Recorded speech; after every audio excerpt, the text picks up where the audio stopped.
1 ते 1000 मधील 3 अंकी एकूण संख्या किती? बघा मित्रांनो काय विचारलं आहे, 1 ते 100 मधील 3 अंकी एकूण संख्या किती विचारलेला आहे. तर 3 अंकी संख्या कोणत्या आहेत? बघा मित्रांनो 1 ते 9 पर्यंत किती आहेत? 1 अंकी संख्या आहेत. 1 अंकी संख्या किती आहेत? 9 आहेत. किती आहेत? 9 आहेत.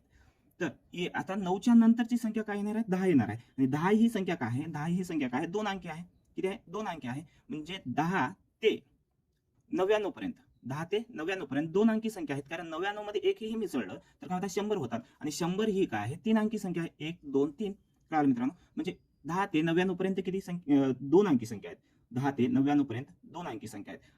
2 अंकी संख्या पहिली म्हटलं तर काय आहे? 10 आहे. शेवटची म्हटलं तर 99 आहे. तर हे एकूण किती संख्या आहेत? 90 आहेत. किती आहेत? 90. तर आता 3 अंकी संख्या कोणत्या आहेत?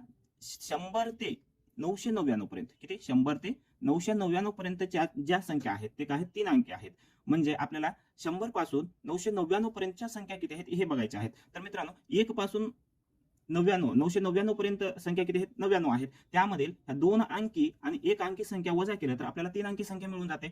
1000 पर्यंत म्हणले तर 1000 ही संख्या काय आहे? 3 अंकी आहे का? नाही, 4 अंकी आहेत. बघा 1 2 3 4. म्हणून 1000 आपल्याला घ्यायची गरज आहे का? त्याच्या अगोदरची संख्या घेतलं तर काय होते? शेवटची 3 अंकी संख्या मिळते आपल्याला. शेवटच्या 3 अंकी संख्या म्हणजे एकूण 3 अंकी संख्या म्हणजे 1 पासून 999 पर्यंतच्या 3 अंकी संख्या आपल्याला काढायच्या आहेत. त्यामधले 2 अंकी आणि 1 अंकी संख्या वजा केलं तर आपल्याला काय मिळते? 3 अंकी संख्या मिळते. मग 1 अंकी आणि 2 अंकी संख्या किती आहेत? या दोघांची बेरीज केलं तर 99 होतात. 99 याच्यामधून वजा केलं तर 900 900 9 ला 9 म्हणजे 3 अंकी संख्या आपल्याला किती सांगता येतात? 900 सांगता येतात. पर्याय क्रमांक 4.